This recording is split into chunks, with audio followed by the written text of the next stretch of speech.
The Darwin Martin House is an awesome architectural feature in history.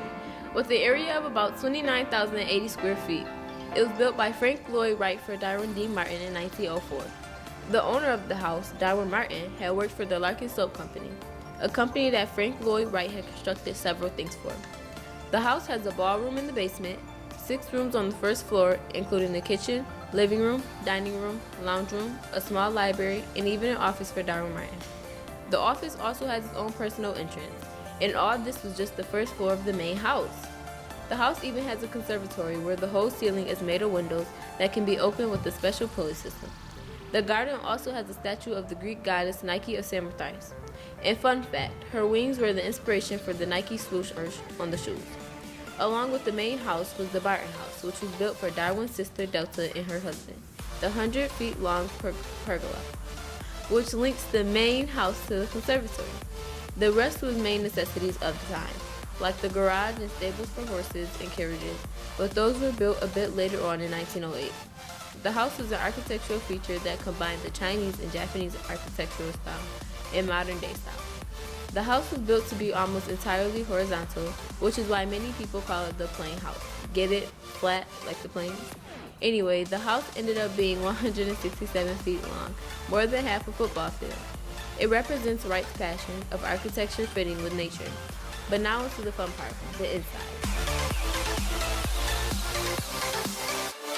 The roof was a sort of guide through the house, with it being low in the places you don't lounge around and being higher in the places you do, making the hallway seem like almost tunnels.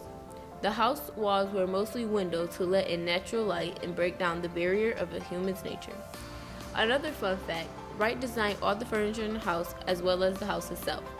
That way, everything in the house flows smooth. After all, you wouldn't put a bright pink couch in a house that looks like this. The kitchen has a pantry, a large cabinet for china, which was called the butler station.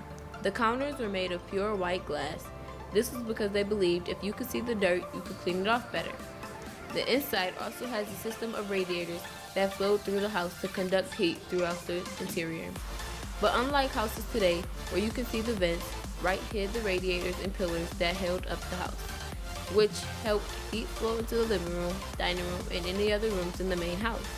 The living room had a fireplace decorated with beautiful glass tiles and a piano given to Darwin Martin by his daughter Dorothy.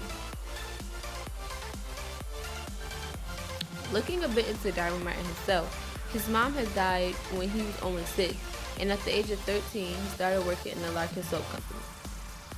Larkin himself noticed how great of a worker Darwin was and raised his pay, and also had hired him as his bookkeeper, which was something Larkin had always done himself. In 1899, he had become a secretary and shareholder. He also was in charge of customer service. Soon, Darwin Martin had climbed all the way up to CEO in the company and was the co-founder of Larkin's new pottery branch of the company, selling china they had made. Darwin came across Wright because of Darwin's brother, who had lived near Wright and started to gain a relationship with him. After Wright had constructed a house for Darwin's brother, Darwin became interested in his work and was inspired to get the Darwin Martin house constructed, which his brother and himself got Larkin on board for. The house was truly amazing, but sadly, the pergola and conservatory was demolished in 1960. After Darwin had moved out and the company had bought the land, using it to build other buildings, it took years for the land to be brought back and the buildings slowly reconstructed. Now a team of people are working hard to reconstruct the house to its former glory, as well as bring back many of its historical artifacts, such as Wright's famous windows with a design called the Tree of Life in them. Hopefully, their efforts with bringing the house back to its true beauty.